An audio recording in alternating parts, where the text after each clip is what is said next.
سرخط مهمترین خبرها: مبلغ اوتیلیزاسیون ماشین ها در تاجیکستان قریب 1 میلیارد سومانی بوده است.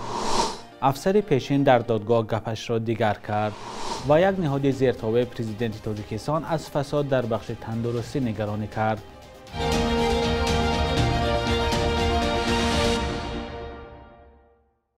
درود بینندگان عزیز و خوش آمدید به برنامه نوید بامدادی. امروز 13 فوریه سال 2024 است.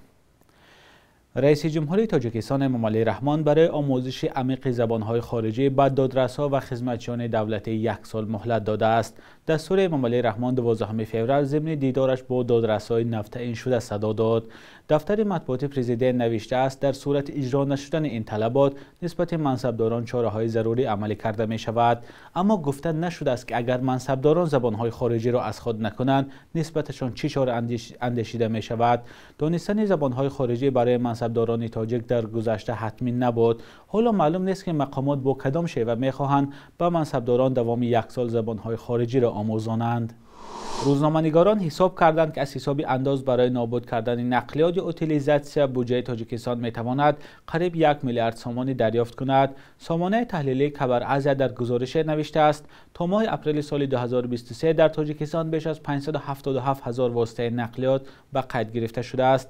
به حساب این رسانه در صورت ستانیدن انداز از این مقدار ماشین و بودجه کشور باید حدود 1 میلیارد سومانی یا 91 میلیون دلار وارد شود.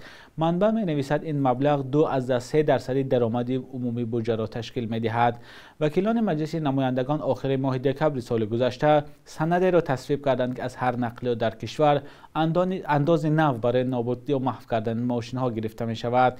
این نوع انداز برای ماشین های سبک‌رو و مسافربرهای خرد و کلان 1584 سومانی، برای ماشین های بارکش 2880 سومانی و برای موتورسیکل ها 360 سومانی تعیین شده است. مقامات میگن این انداز از هر نقلیات 1 مرتبه ستانده می شود، اما برخی رانندگان این نوع انداز را گران گفتند. یک متخصص به سامانه خبر ازیا گفته است قبل از جاری کردن این انداز پیش از همه باید خود ترتیب نابودسازی کار کرد میشد.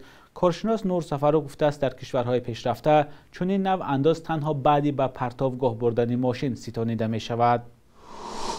اکمل یوسفزاده پدپلکاونیک وزارت کارهای داخلی که برای بودن یک آموزگار دانشگاه تجارت متهم است از نشانداد پیشترش دست کشیده است. یوسفزاده قبلا به دادستانی گفته بود دستان آموزگار اسماعیل رحمانوف را بسته با مقصد به قتل رساندن او را به دریای فان پرتافته است، اما افسر پیشین در دادگاه از این حرفش دست کشیده گفته است دستان آموزگار را نبسته او را به آب پرتافته بود و شاید او زنده باشد.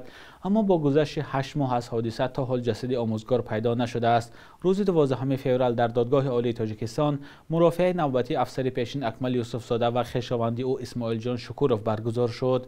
خبرنگار رادیوی آزادی به این مرافعه راه نیافت، اما نزدیکان آموزگار بعدی بیرون شدن از تالار مرافعه گفتند بعد تغییر دادن نشانداد افسر دادرس مرافعه را 2 روز به تأخیر گذاشت. در حالی که نزدیکان افسر پیشین برای صحبت دسترس نیستند، پیوندان آموزگاری ربوده شده میگویند که اکمل یوسفزاده با هر بهانه مرافعه را به قفا میاندازد. دهها خویشاوندان آموزگار اسماعیل رحمانوف به نزد دادگاه عالی آمده از دادرس طلب داشتند که در مناسبت افسر پیشین جزای سخت صادر کند.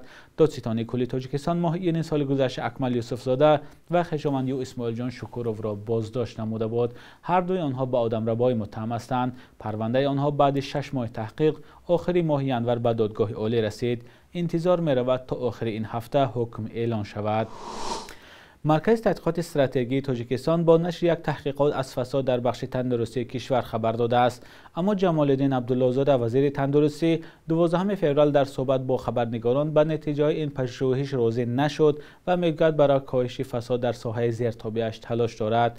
تفصیلات در گزارش برات یوسفی و علیشیر ظریفی. جمال الدین عبدالله‌زاده وزیر تندرستی و حفظ اجتماعی اهالی به نتیجه پژوهش مرکز تحقیقات استراتژی در مورد شدت فساد گسترده در این نهاد واکنش ناروشن کرد. مرکز تحقیقات استراتژی در یک تحقیق خود سطح فساد در بخش‌های معارف و تندرستی را نگران کننده عنوان کرده بود. این نهاد میگوید تحقیقات را در همدستی با آژانسی مبارزه با فساد تاجیکستان در 15 شهر و ناحیه‌های کشور از جمله دوشنبه، ختلان، سوخت و چند ناحیه تابع جمهوری انجام داده است. وزیر تندرستی درباره آن در نشست خبری نهاد زیر رهبریش چنین گفت: برای را بعد تحقیقات هر خیلی میشه. من یگام مقابلی نیستم дар тамоми соҳа ҳаст. вазифаи мо як чиз аст, коҳиш додани ҳамин аст. ман ҳамина ба инобат гирифтам, не ки як фисади муайяни ҳамин мумкин ҳамида вобастагӣ бошад. масъалаи дигар гуфтан дар таваллудхонаҳо будан, дар ҳақиқат дуруст қайд мекунанд. ҳамин вақт ин ҳами гардишҳои шабонаву рӯзонае ки имрӯз роҳбарияти вазорати тандурустӣ мекунад дар муассисаҳо, дар вақти во хӯрдан қатъи мардум ягон кас оиди маблағ ситони гап намезанад. пажӯҳиши маркази тадқиқоти стратегӣ ки миёни 2000 тан аз афроди марбут ба соҳаҳои тандурустӣ ва маориф гузаронида шудааст, нишон додааст, ки сатҳи баланди фасод яке аз далелҳои ҷиддии тарки кор кардани мутахассисони ин бахшҳост. аммо вазири тандурустӣ ин иддаоро низ рад кард. не ки сабаб ҳамин санҷишҳо бошад, рафтан бошад. ман ягон омор дар вазорати тандурустӣ гирифтагиам хеле ягон шикоятам гирифтагӣ нестам. буд ина ози табибои мо кор мекунанд. аввали сол вақте ки мераванд ва ё шартнома ки мондан баргашта наметонанд. аллакай ҳамо усулҳое ки дар ҳамон ягон клиника кор мекунад, берун аз ҷумҳурӣ ҳам бошад, агар вақте ки шартнома мекунад, аллакай имконияти баромадан надорад. ба ҳамин хотир камтарак дарозтар мешавад. ина 700 соли гузашта 485 бошад, 274 аллакай чӣ қадар кам шидагӣ аст. 119 нафари дигар омада фаъолият, 34 та баъди хатми ординатураи клиникӣ дар дигар давлатҳои хориҷӣ омада имрӯз дар тоҷикистон дар кор таъмин кардем. бинобар пажӯҳиши маркази тадқиқоти стратегӣ дар бахши тандурустӣ мардум аз ҳама бештар ҳангоми бистарӣ шудан дар беморхонаҳо замони амали ҷарроҳӣ барои ба даст овардани маълумотномаи тиббӣ бо фасод рӯбарӯ мешудаанд. сокинон дар бораи мизони фасод дар соҳаи тиб назарҳои мухталиф доранд. ба фикри ман кама ҳеҷ чиза медонам, бесум кор буд намешава, ана бесум каручи кор буд намешава мегиранд. неким скори ра занг мезани, ӯ бесум кор табуд мекунад. вақти хона меяд бесум кор табуд мекунад. мақсад ҳаст, аки мумкин ки боша мо надидам.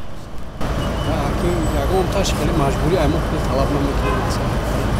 чӣ нест да? ягон ба наздикӣ ҳам рафтем хоб кардем, ягон хилак надидам. Мема кадохат бисёр вақте ки поликлиникаи ки назди хонамон меравем ки духтури оилавӣ мерем, мисол бисёри ҳолатҳо мешавад. хай бо бисёри ҳолатҳо ҳастанд ки суханронии одам вобастагӣ дорад. мисол мешавад фаҳмонда амура ки агар худат хоҳӣ пул метӣ, агар ки нахоҳӣ мисол меравӣ. ҳукумати тоҷикистон мегӯяд ба зидди коррупсия ҳаматарафа мубориза мебарад ва қабули стратегияи нави муқовимат бо коррупсия дар соли 2021 нишондиҳандаи азми қавии ҳукумат ба решакан кардани он аст. аммо созмони шаффофияти байналмилал ва ё Transparency International ки ҳар сол гузоришеро бо номи шохиси дарки фасод нашр мекунад, тоҷикистонро дар моҳи январи имсол дар миёни 180 давлат дар ҷои 162 қарор дод, ки яке аз зинаҳои поинтарин ба шумор меравад. بخش یک روز تاریخ را همکارم خیرامان بقازاده تقدیمتان میکند که مهمترین تحولات تاریخی در روز 13 فوریه را فرا میگیرد.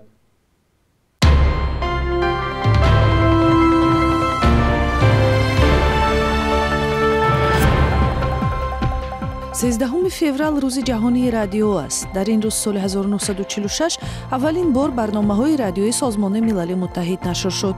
Дар Тоҷикистон дар ҳоли ҳозир, яъне то феврали соли 2023 зиёда аз 30 радиои давлатию ғайридавлатӣ барнома пахш мекунанд. ҳарчанд шумораи радиоҳои ғайридавлатӣ бештар аст, барномаҳои онҳо зери худ сонсурӣ таҳия ва пахш мешаванд. аксари онҳо тафриҳиянд. Радиои Озодӣ як шабакаи мустақили иттилоотӣ ҳам дар мавҷҳои кӯтоҳ ва шабакаи интернет барои тоҷикистониҳо барномаҳои радиои худро тақдим мекунад. феврали соли 1988 як ҳайати халабонҳои Тоҷикистон тавонистанд ҳавопаймои садамавии Ту-154-ро бо 167 мусофир дар фурудгоҳи шаҳри Душанбе беосеб нишонанд. ҳавопаймое ки аз Москав ба самти Тоҷикистон парвоз мекард бо мушкили гидросистема ва ҳам ба ҷои худ баргаштани шасси ё пойсутунҳои ҳавопаймо рӯбарӯ шуд. бо тасмими масъулон ва мутахассисони соҳаи ҳавонавардӣ, тими халабонҳо ба раҳбарии Владимир Гиро, пилоти дуюм Аъзам Раҳимов ва дигарҳо баъди 4 соати парвоз дар фазои Душанбе ниҳоят ҳавопайморо беосеб дар рӯи замини обшустаи Душанбе нишонданд. 13 فеврали соли 2009 дар синни 63 солагӣ ҷаҳон паҳлавон Саид Муъмин Раҳимов даргузашт. Раҳимов моҳи сентябри соли 1975 дар мусобиқаи қаҳрамонии ҷаҳон оид ба гӯшти самбо дар шаҳри Мински, Беларус, дар рақобатҳо дар вазни 100 кило бар ҳамаи рақибонаш пирӯз шуда ба унвони қаҳрамони ҷаҳон сарфароз шуд. شبانه روز گذشته قرب دلار آمریکایی و هم روبل روسیه تقریبا بی‌تغییر بود. صبح امروز در بانک تجارتی تاجیکستان 1000 روبل روسیه به 119 سومانی برابر است. 100 دلار آمریکایی باشد 1091 سومانی ارزش دارد. قرب رسمی بانک ملی تاجیکستان برای امروز چنین تعیین شده است.